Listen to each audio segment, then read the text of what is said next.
Para las personas que llegan hoy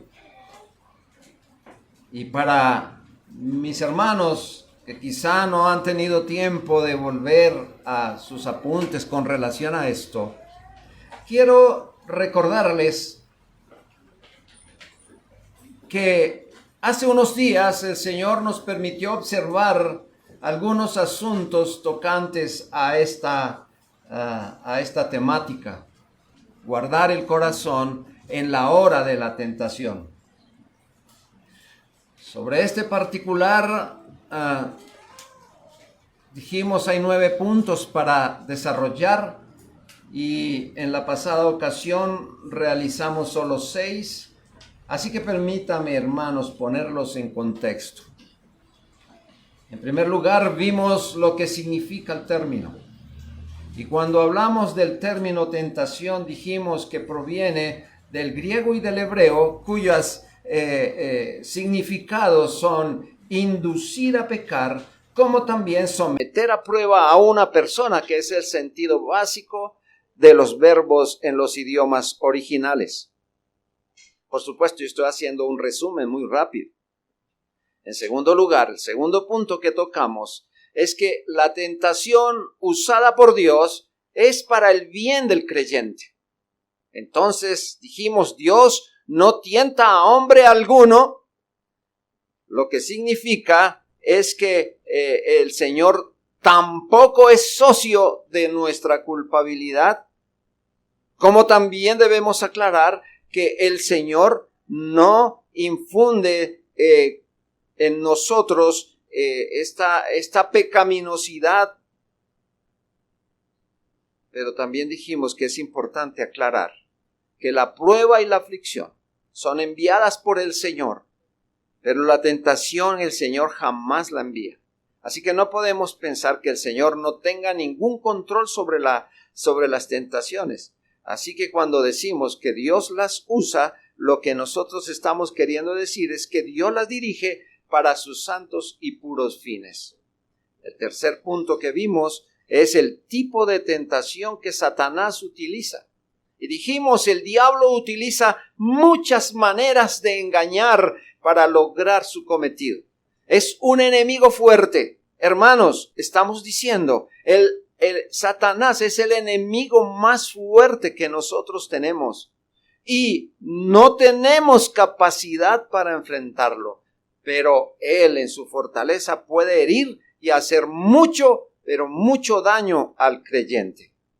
Vimos el punto número 4.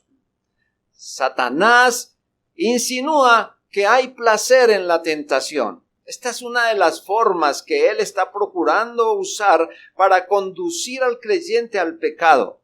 Su método es mostrarle al creyente que el pecado es placentero, que es una delicia hacerlo, pero detrás de esto, lo que él oculta, lo que él no nos dice, es que esto producirá tristeza y consecuencias gravísimas para quien caiga en él. Pues así que si Satanás lo presenta como muy placentero, él quiere que el creyente piense de esa manera. El quinto punto que vimos es la tentación lleva al pecado a quien se acerca a él. Entonces dijimos que la evidencia de la gracia de Dios en el creyente, porque es la gracia del Señor la que nos permite huir, salir corriendo cuando las tentaciones vengan, y porque sabemos que esas tentaciones lo que tienen es ese mecanismo del pecado. Así que Satanás dice, tranquilo, acérquese a la tentación que no pecará. Y sabemos que esto es una total mentira. El sexto punto y último que vimos en la clase pasada es que Satanás hace creer que la tentación, que si el creyente cae en la tentación y peca, pues Dios lo perdonará. Aunque vemos que esto es cierto, el arrepentimiento es algo supremamente difícil de lograrlo. No es tan fácil como decir, Señor, perdóname, sino esto tiene muchas connotaciones, porque entendemos que el arrepentimiento es un don del Señor. Así que continuemos con los 3 puntos restantes para el día de hoy. Y el punto número 7. Satanás dice lo siguiente: ¿por qué tanto esmero y cuidado?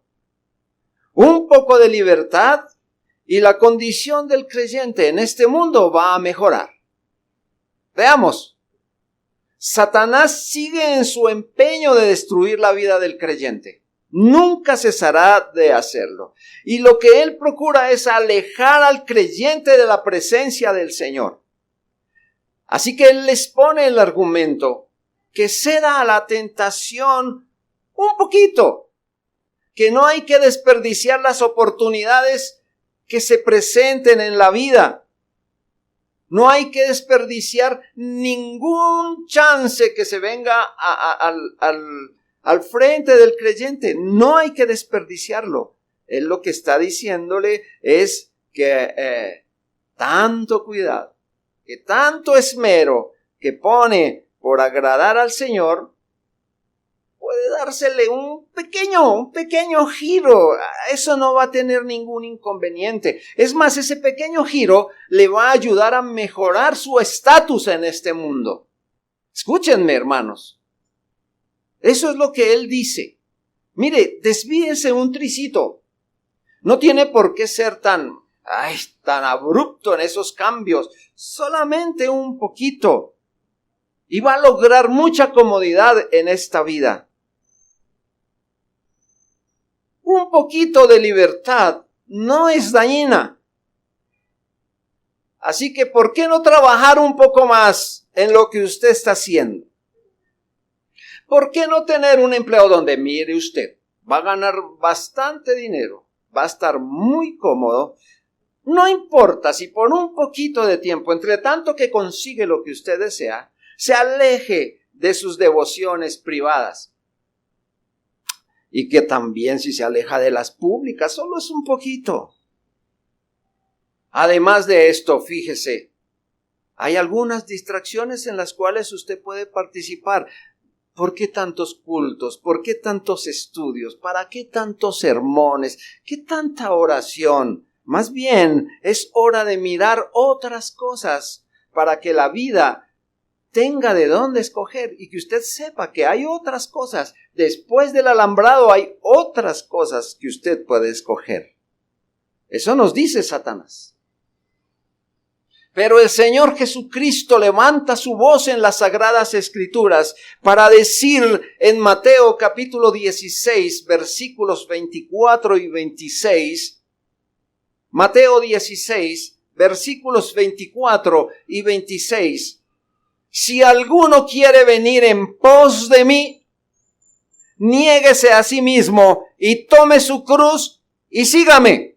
Y el versículo 26, porque ¿qué aprovechará al hombre si ganare todo el mundo y perdiere su alma? ¿O qué recompensa dará al hombre por su alma? Veamos aquí lo siguiente, hermanos. El Señor Jesucristo invita al creyente a seguirle de manera voluntaria, como una oveja que sigue al pastor. Pero que esa oveja no pretenda jamás ponerse por delante del Señor para decirle al Señor, bendice el camino por donde yo voy.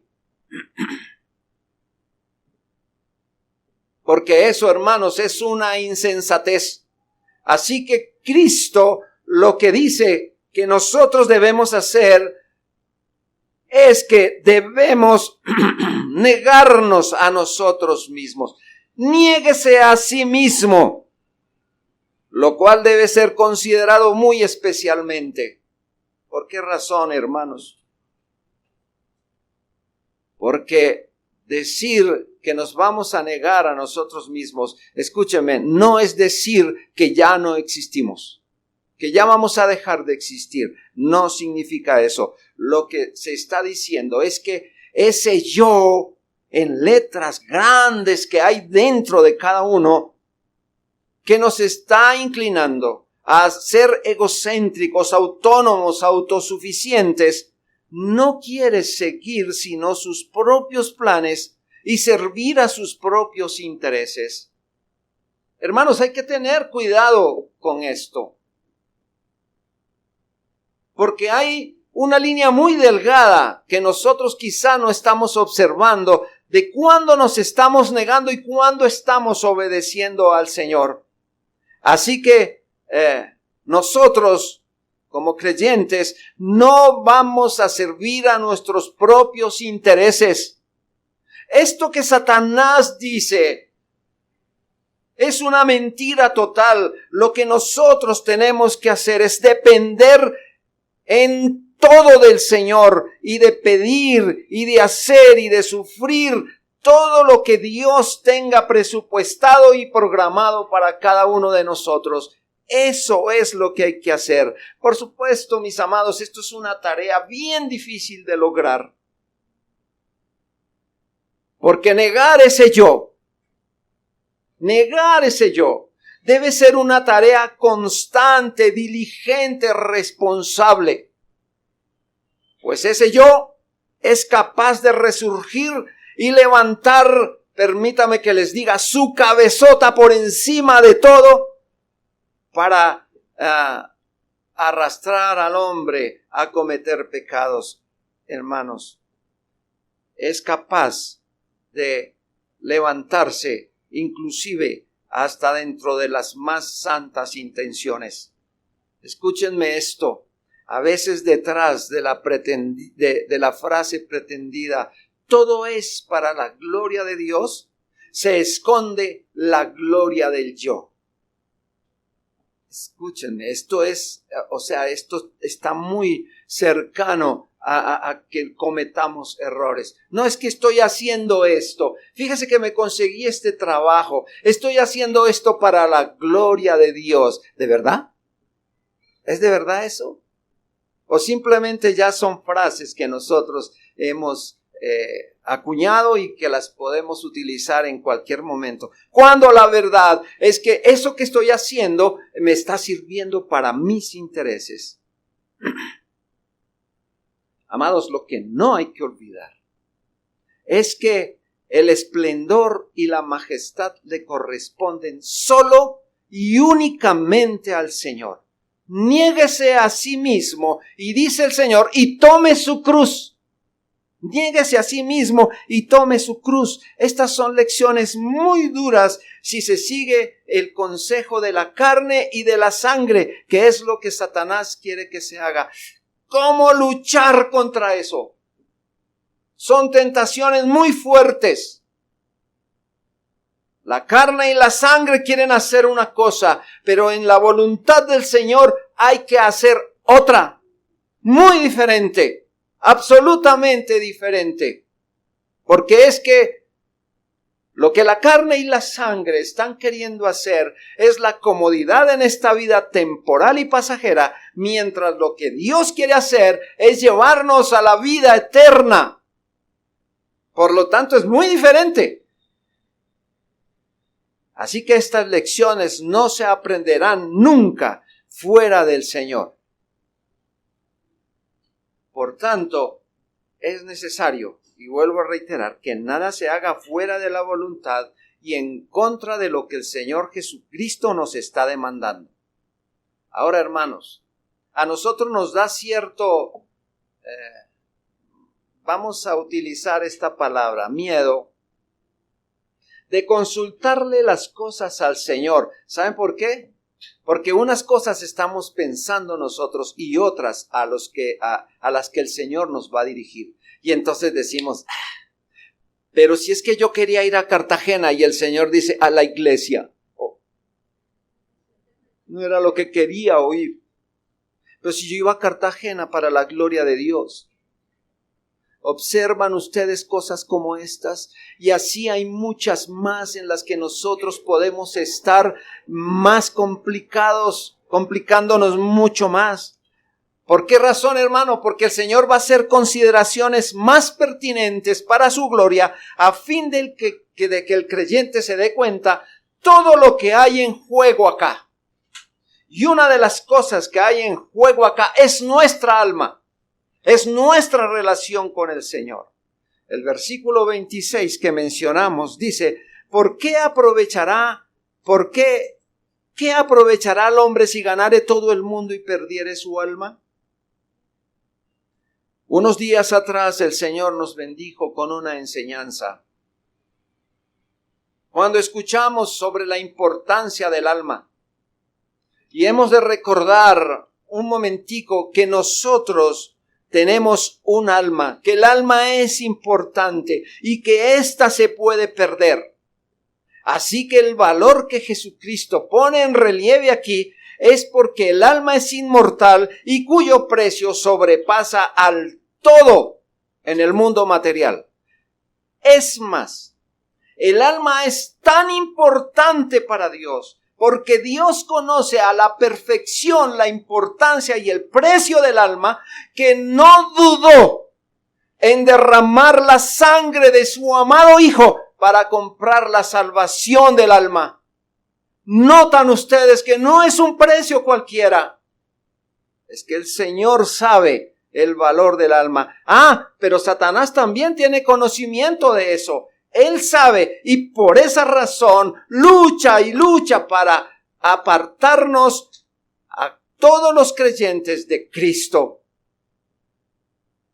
Satanás propone ventajas temporales, pero lo que está ocultando es lo peor, que es perderla.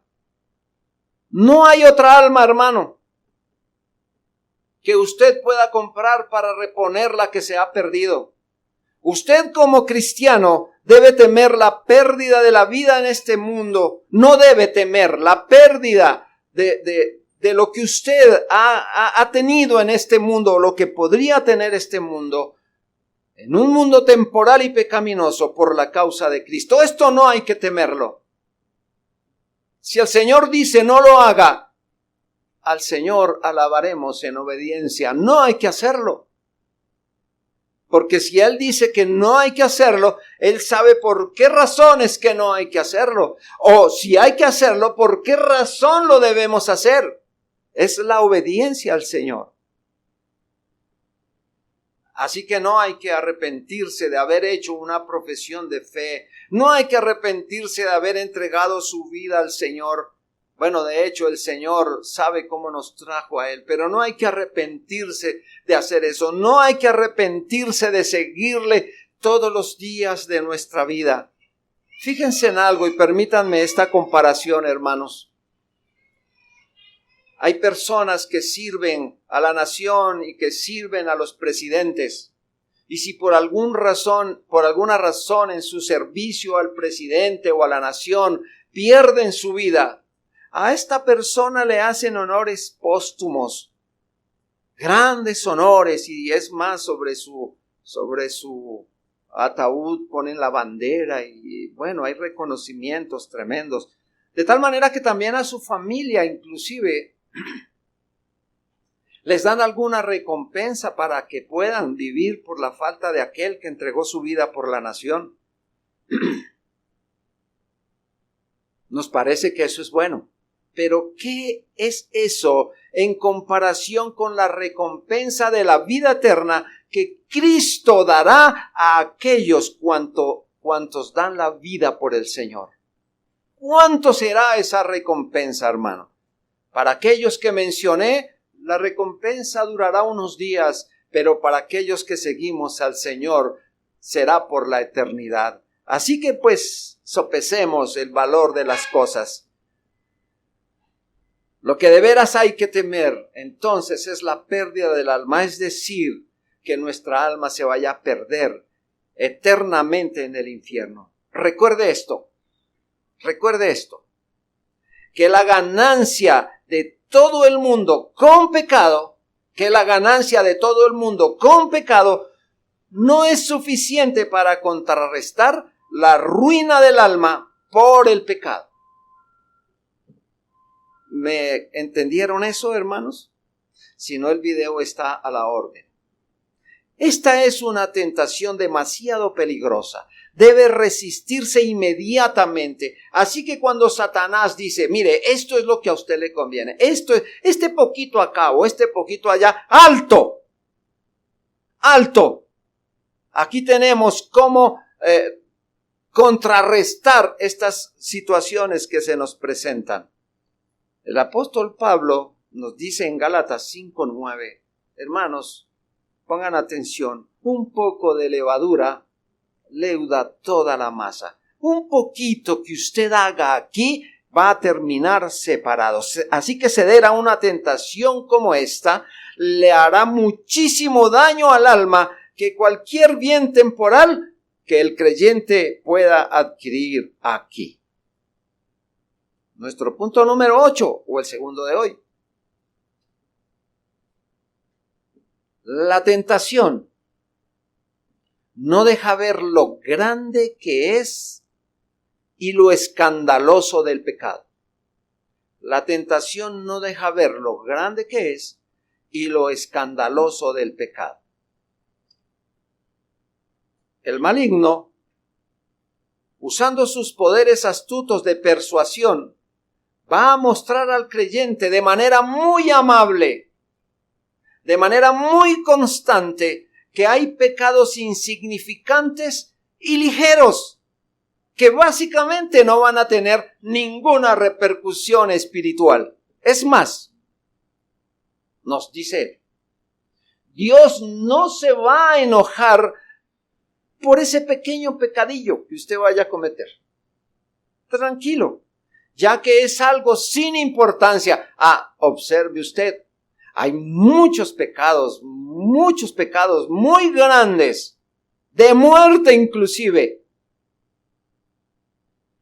Pero Dios no se va a ocupar, hermano. ¿Acaso Él se va a ocupar de asuntos sin importancia cuando tiene que ver otros con la grandeza que tienen? Así que nosotros debemos estar muy atentos a aquello que nos dice Satanás. ¿Habrá pecadillos? ¿Pecaditos? ¿Algo sin importancia? Miremos que en esencia el pecado consiste en el hecho de colocarse en oposición ante Dios. Es no someterse a su santa voluntad e impedir que Dios sea el que determine todo. En las Sagradas Escrituras se nos habla del pecado en un solo sentido, donde no hay ni colores ni grados de pecado. Las Sagradas Escrituras son consistentes en esto. El pecado es pecado. Así usted le quiera dar ciertos grados de pecadillos, pecados y pecadotes. Así usted se los quiera dar. La Escritura es contundente. Pecado es pecado y el alma que pecare, ya lo sabemos. El pecado es uno con toda su variedad, con toda la variedad que usted le quiera imputar, hermano. Y Satanás procurará que el creyente desprevenido y que ignora lo que el pecado realmente es, caiga allí, caiga en él. Recordemos entonces, hermanos, por un momento, traigo a mención por un momento lo desgarrador, lo triste, lo dañino, lo lamentable que fue ese momento en el Edén. El tentador vino del mundo espiritual y abordó al hombre, haciéndole creer que con el simple hecho de comer, pues mire todos los árboles, y ese, una frutica más. Así que le hizo ver que con el hecho de comer simplemente esa fruta se convertiría en algo igual a Dios o en alguien igual a Dios. ¿Qué de malo había de comer entonces esa fruta? Adán y Eva comieron del fruto prohibido voluntariamente. Si ustedes observan, Satanás no los atacó físicamente, sino su agresión fue amable, no fue brusca. Adán comió de ese fruto y se convirtió entonces en el primer pecador. Pero como ya sabemos, el asunto no paró allí. Adán no solo se convirtió en el primer pecador, sino en el siervo del pecado. Y aquel pecado trajo una mancha permanente. Y aquel pecado se solidarizó con la raza humana. No solamente afectó a Adán, sino afectó toda la posteridad. Aquí estamos por consecuencia de él, con un alma, con una naturaleza pecaminosa, por consecuencia de haber comido simplemente una fruta. Si notamos nosotros el problema, el pecado trae consecuencias muy desagradables a la conciencia, como también trae consigo la muerte. Amado hermano, no debemos creer las artimañas del enemigo, porque no hay pecados pequeñitos. Pregunto, ¿acaso la majestad del cielo es insignificante también? ¿Dios es tan insignificante entonces? Por supuesto que no. De tal manera que si se comete pecado, cualquiera que sea, se está ofendiendo a un gran Dios, a nuestro gran Dios. Noten cómo lo describe la Biblia, la grandeza del Señor, comentado por el profeta Isaías, en Isaías 40, versículos 15, 17 y 22.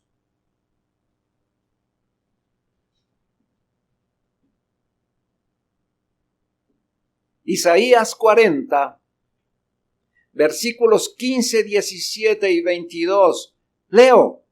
He aquí que las naciones, versículo 15, les son como la gota de agua que cae del cubo y como menudo polvo en las balanzas les son estimadas.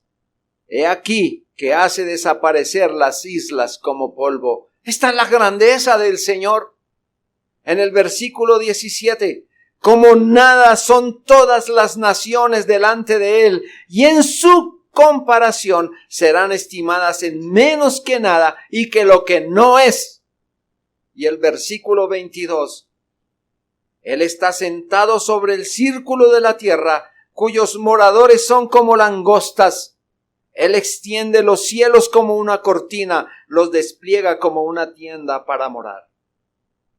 Así que los que actúan en contra de la voluntad del Señor serán abatidos por su poderosa mano. Eso ya lo sabemos, hermanos. Y hay que tener conciencia de esto, que estamos en manos del Señor que todo lo puede. Nuestra vida es efímera, como langostas. Viviremos un poco de tiempo nada más. Pero si se vive en una vida pecaminosa, el lugar a parar es el infierno. Pero también quiero aclarar esto, hermanos. No hay infierno pequeño, a donde van a ir a ser atormentados los pecadores de pecados pequeños.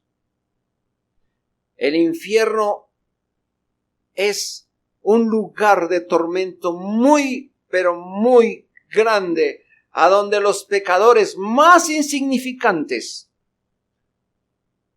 han ido a parar o irán a parar. Es una condición y una miseria muy horrible lo que hay allá. Por otra parte, hermanos, relacionado con el pecado, Pablo nos comenta en Romanos 6:12.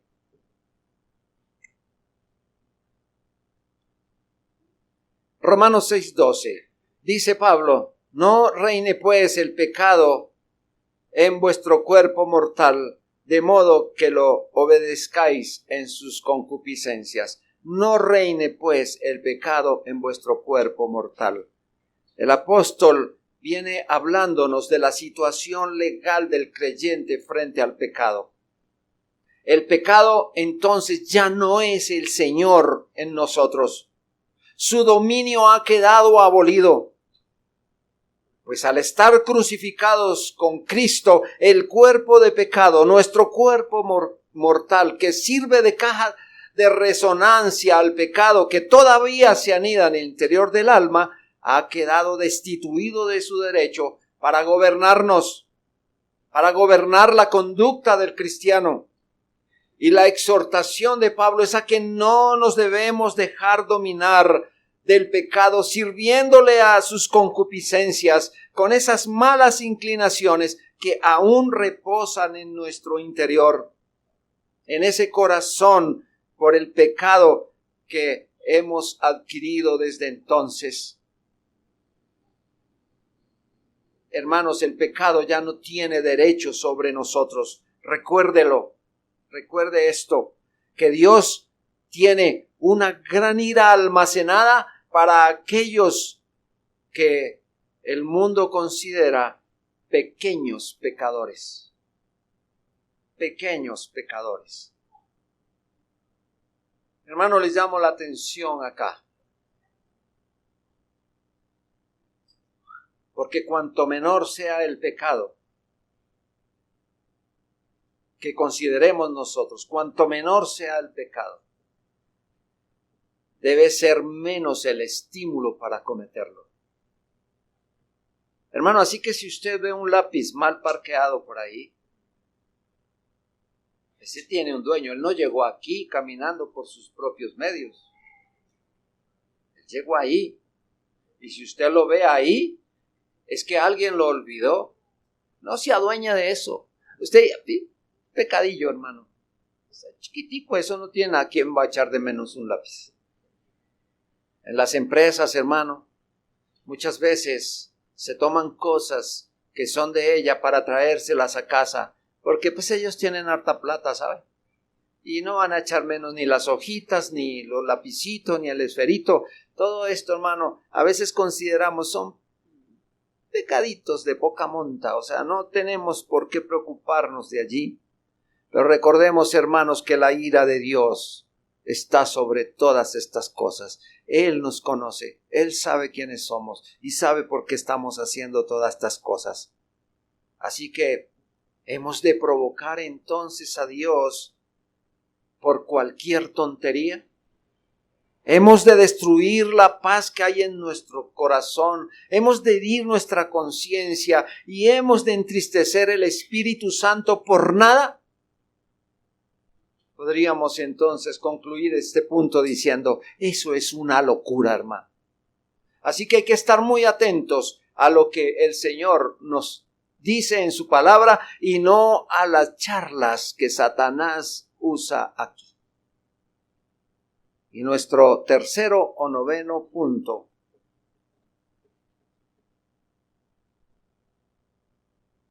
es que Satanás usa el ejemplo de hombres santos. Satanás usa el ejemplo de hombres santos para animar al creyente a pecar. El enemigo del alma usa otra demostración en sus facetas en la tentación, y es mostrar ejemplos de hombres muy santos y creyentes que están descritos en las Sagradas Escrituras y que sucumbieron al pecado. Y así animar al creyente a pecar. Dentro de sus argumentos a este señalamiento, dice que si tal o cual persona pecó y fue restaurada, así que usted puede cometer tal o cual pecado y seguir siendo santo y salvo. ¿Y qué mejor usar la Biblia para decir, mire, fíjese que es que en la Biblia está escrito que esos hombres pecaron y Dios los perdonó? Y si eso pasó, es que el pecado no fue tan grave. Estas sugerencias satánicas se deben rechazar de inmediato. Voy a tomar 2 hombres aquí, porque hay una lista muy grande, pero voy a tomar 2 hombres aquí. Si bien es cierto, David y Pedro cayeron en pecados graves, como por ejemplo el de David. David era un hombre que amaba a Dios, que amó al Señor, y sin embargo cayó en pecados como el adulterio, el asesinato, la desobediencia, el orgullo, etc. Sobre esto Satanás se apoya para decir que eso no es tan malo. Y fíjense también en lo que nos dice el Evangelio sobre Pedro. Pedro, siendo el amigo del Señor, estando en el círculo más cercano del Señor, al cual el Señor les decía todas las cosas más íntimas, Pedro, estando allí, cuando fue tentado, cuando el Señor, ya lo vimos la clase pasada, el sermón pasado, que hasta nos hizo derramar muchas lágrimas viendo cómo le falló al Señor. Allá en Mateo 26:74, dice que el apóstol Pedro, siendo tan cercano al Señor, ahora este hombre estaba maldiciendo, estaba jurando y estaba diciendo, no conozco al hombre. Noten ustedes, este es otro de los pecados que Satanás usa para decir que allí tampoco había gravedad. Entonces, ¿qué podemos encontrar aquí? Pues que aunque realmente sí hubo pecados, Satanás los minimiza. Entonces, ¿tiene razón Satanás? David, Pedro y otros hijos de Dios que pecaron gravemente contra él. ¿Significa entonces que estos hombres no deben preocuparse por sus pecados? ¿Cree usted, amado hermano, que ellos pecaron persuadidos y animados por pensamientos como estos? ¿Creen ustedes que David, mirando el pecado, dijo, lo voy a cometer, así a Dios no le guste, yo lo voy a hacer? Pedro dijo, cuando yo esté en esa situación, lo voy a negar y todo. ¿Hubo conciencia en estas cosas, hermanos? Así que, ¿por qué Dios permitió que se escribieran asuntos como estos? ¿Será para que el creyente los imite o para que les sirvan de advertencia? Cabe destacar entonces que Satanás está usando y mencionando parte de la historia, solo parte de la historia. Si bien es cierto que David pecó, David también se arrepintió. Si no, el Salmo 51 nos habla de la forma tan miserable en la que David se vio, de la manera como David se sintió y lo que hizo David después de haber pecado. Fíjense, tomemos 2 versículos nomás de este Salmo 51 y miremos el 2 y el 3.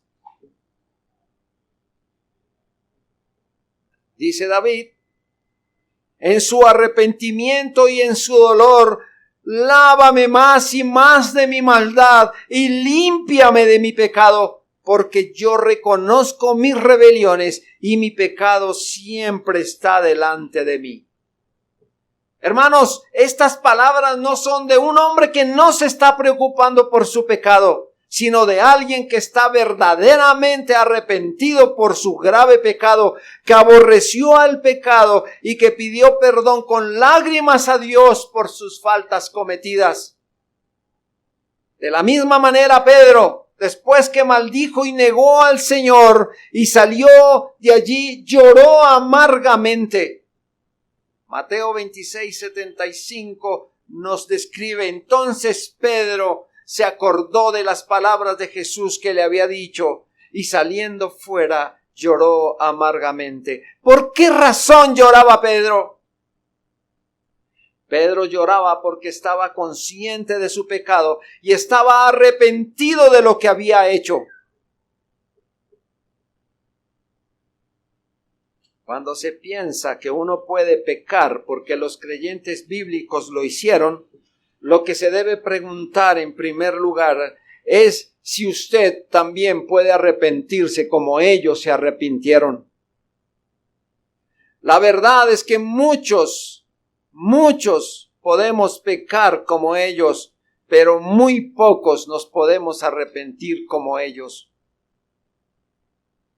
Aquellos creyentes descritos en las Sagradas Escrituras que pecaron ocasionalmente, pero en realidad ellos aborrecían el pecado.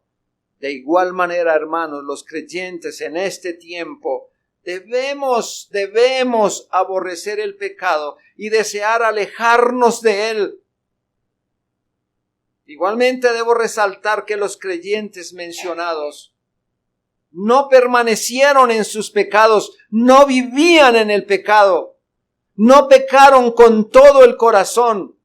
Y lo que Satanás quiere y pretende es que el creyente peque tan seguido a fin de que se acostumbre al pecado, que viva en él y que sienta que eso ya no es una ofensa ante el Señor.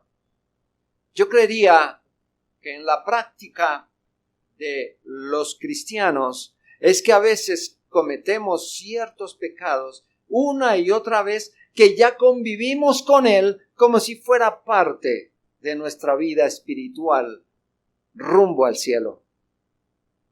Hermanos, en la Escritura encontramos una oración del salmista: mira si hay dentro de mí, examíname, escudriñame, perdóname. Eso es lo que nosotros tenemos que hacer. Hermanos, no hay que sentir gusto cuando estamos pecando, porque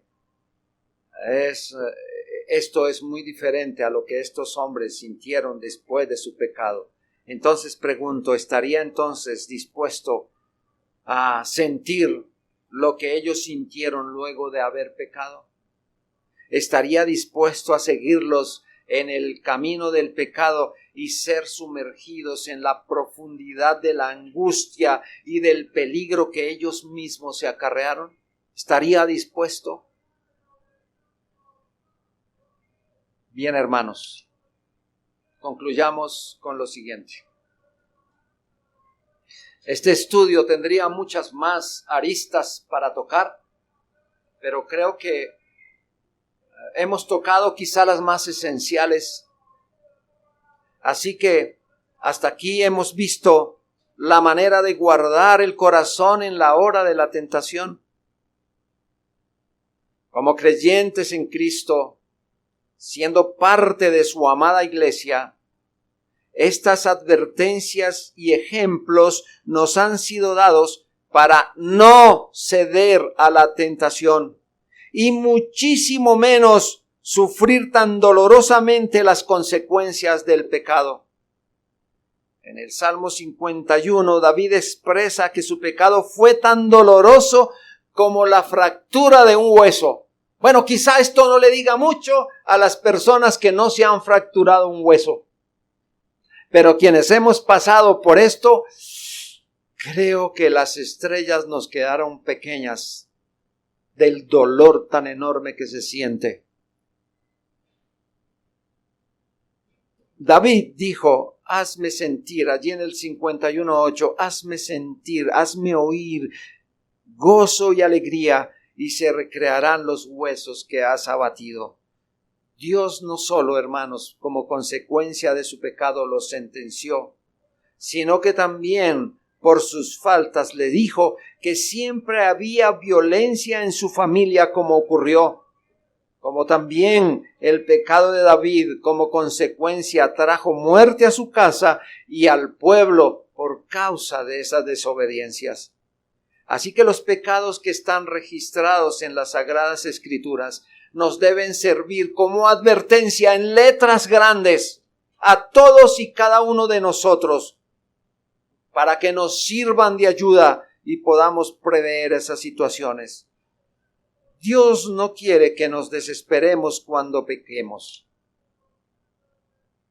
porque el Señor nos está mostrando que aún los creyentes fuertes pecaron, pero por otro lado el Señor lo que nos está diciendo es que no debemos descuidarnos en esas luchas contra el pecado. ¿Por qué razón? Porque tenemos dos enemigos activos que siempre están tratando de conducirnos al pecado y que son armas de la tentación. Tenemos el primero de ellos, un enemigo dentro de nosotros, un traidor, y ¿sabe cómo se llama? Nuestros deseos pecaminosos. Pero también tenemos fuera un enemigo que se llama el diablo. Así que estos dos enemigos están ahí, al frente de la batalla, para hacernos caer. Debemos creer entonces que Dios nos preservará. Y esto lo debemos usar como un medio de defensa. Dios nos preservará. Si confiamos en las promesas divinas y oramos por protección, Dios o nos guardará de entrar en la tentación o proveerá la vía de escape. Fíjese lo que dice 1 Corintios 10:23.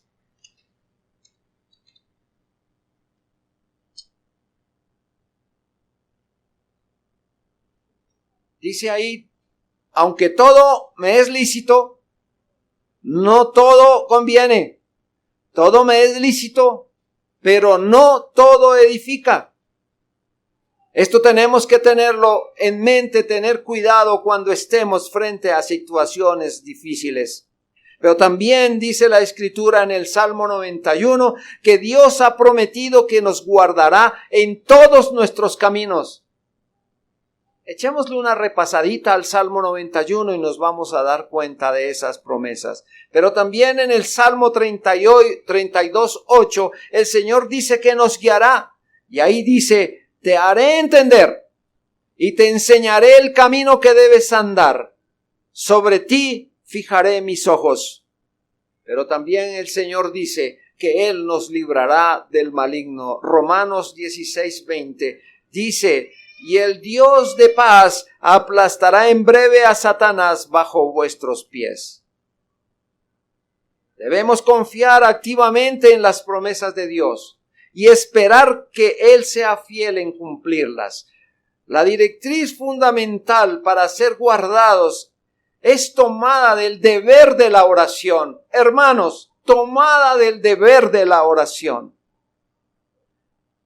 ¿Desea usted ser guardado de la tentación? ¿Desea usted ser guardado de caer en la tentación? Entonces, si eso queremos, deberíamos orar mucho. Creer que Dios nos ayuda no es suficiente.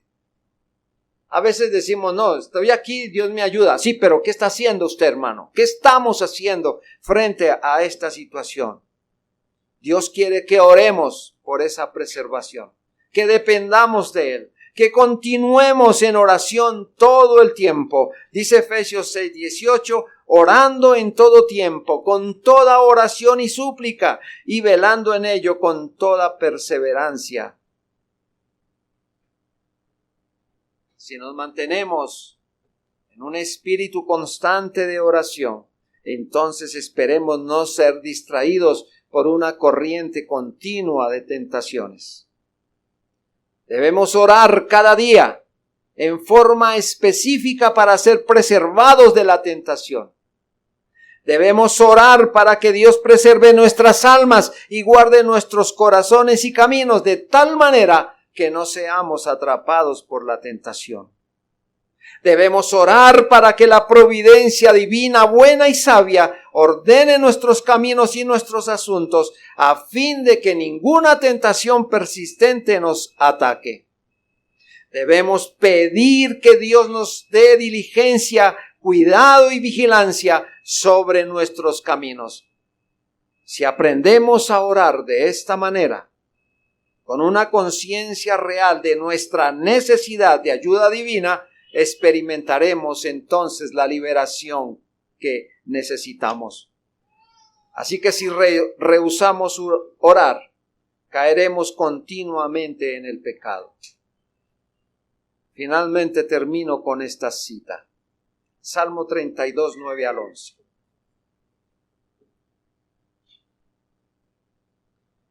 Hermano, recuerde que cantamos hace un momentico. Si en nuestras luchas y en el dolor y en tristes horas de tentación, calma le infunde y santo vigor, nuevos alientos al corazón. El Señor está mediando para que esto ocurra. Y dice el Salmo 32, 9 al 11. No seáis como el caballo o como el mulo sin entendimiento, que han de ser sujetados con cabestro y con freno, porque si no, no se acercan a ti. Muchos dolores habrá para el impío, mas el que espera en Jehová le rodea la misericordia. Alegraos en Jehová y gozaos justos, y cantad con júbilo todos vosotros los rectos de corazón. Que el Señor nos ayude, que el Señor nos bendiga y que nos continúe guiando para no caer en la tentación. Guardemos nuestro corazón. Sobre toda cosa guardada, guarda tu corazón, porque de él mana la vida.